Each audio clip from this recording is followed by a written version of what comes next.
저마다 자신이 선택한 방법으로 돈을 벌며 살아갑니다. 저마다 자신이 선택한 방법으로 돈을 쓰며 살아갑니다. 그러면 돈은 어떻게 벌고 어떻게 쓰면 이로울까요? 공자님이 정치를 가르치러 다른 곳으로 떠나시는데 금은보화를 챙기시는 거예요. 그 모습을 본 수제자 자로가 여쭤봅니다. 아니, 공자님, 정치하러 가는데 뭔 돈을 그렇게 챙기세요? 그러자 공자님이 말하셨죠. 야, 너는 농부가 농기구도 안 챙기고 밭으로 가냐? 여러 의미 중 우리가 이해해 볼 수 있는 것은 옛날에도 돈은 중요했구나라는 거죠. 오늘날 돈의 의미는 더 중요해졌습니다. 돈 없이 살아가는 것이 거의 불가능해 보이죠. 저마다 돈을 벌기 위해 사업, 취업, 프리랜서 등을 선택하며 삶을 영위해 나갑니다. 그리고 돈을 벌기 위해 길게는 몇 년 동안 준비하죠. 그런데 의문이 생겼습니다.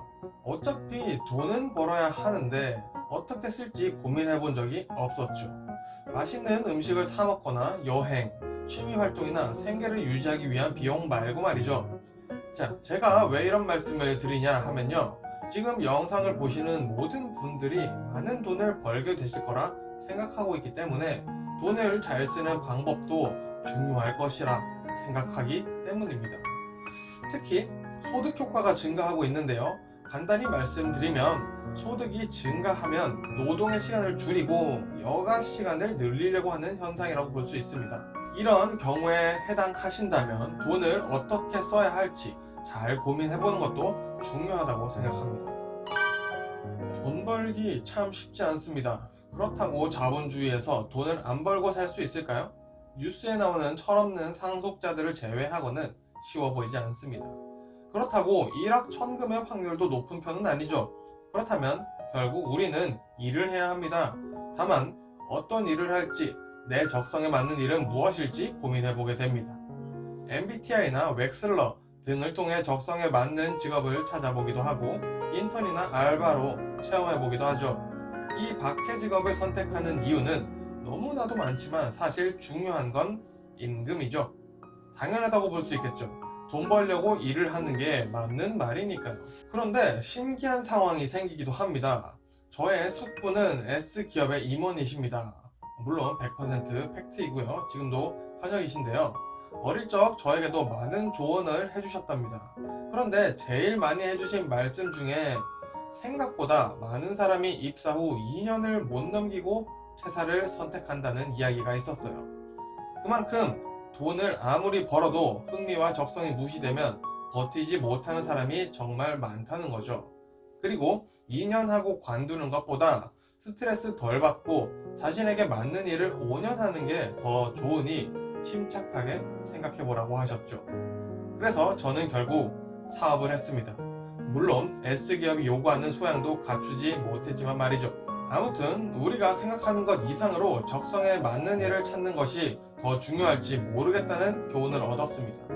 누군가는 옷을 만들고 누군가는 그 옷을 유통하고 누군가는 그 옷을 팔아야겠죠.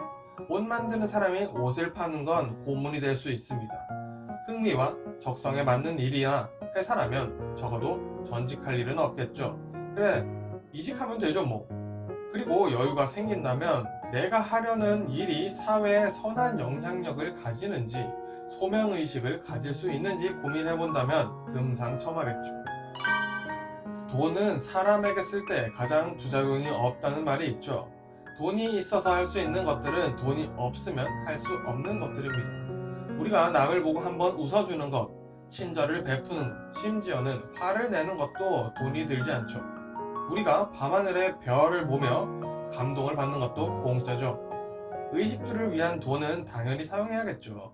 하지만 여러분들에게도 분명 돈을 쓰지 않고도 행복했던 경험, 순간, 기억들이 있을 거예요. 돈이 사라져도 사라지지 않을 자신만의 행복이죠. 그래도 돈이 있는 게 없는 것보단 더 좋죠. 다만 그것도 돈을 잘 써야 맞는 말이라고 생각해요. 돈의 노예가 되는 건 시간 문제죠. 돈으로 누리던 것들을 누리지 못할 때 돈은 우리를 노예로 만들지 않을까요? 돈을 많이 벌면 좋지만 돈에 대한 의미를 안다면 돈을 더 잘 쓸 수 있을 거라 생각합니다. 그래서 돈은 사람에게 쓸수록 효과가 좋습니다. 내가 친구에게 돈을 이용해 선물이나 식사를 대접하다 보면 친구들마다 반응이 다른 것을 느끼기도 하겠죠. 그럼 나와 조금 더 맞는 친구도 알게 되겠죠. 또 내가 사회의 약자분들이나 소외된 사람들에게 나눈다 해도 나눔에서 오는 기쁨이 크지 슬픔이 더 크진 않을 거예요. 슬픔이 더 크실 분이라면 여기까지 영상을 보지도 않으셨을 거라 믿습니다. 오해는 없으셨으면 좋겠는 게 남을 위해서 돈을 쓰고 벌어야 한다는 것은 절대 아닙니다. 다만 내 의식주가 어느 정도 갖춰지고 나만의 돈의 의미가 세워졌다면 남은 돈은 사람에게 쓰면 어떨까 하는 정도로 받아주셨으면 좋겠네요. 늘 자신이 먼저니까. 저는 아마 70살까지는 돈을 버는 일을 하지 않을까 생각하고 있습니다. 지금까지 제가 일했던 기간의 몇 배는 더 일해야 하네요. 70살까지 제 직업은 몇 번이나 바뀔까 기대됩니다. 하지만 남을 돕는 일을 하면서 돈을 벌고 싶다는 저의 바람이 변하지 않는 이상 직업이 바뀌어도 본질은 그대로니 상당히 기대가 되지 않을 수 없네요. 벌써 시간이 이렇게 되었네요. 저도 이제 일하러 가봐야겠습니다. 상추를 어서 수확해야 많은 분들이 드실 수 있겠죠. 그리고 저도 삼겹살에 상추 한 쌈 해야 하니까요. 감사합니다.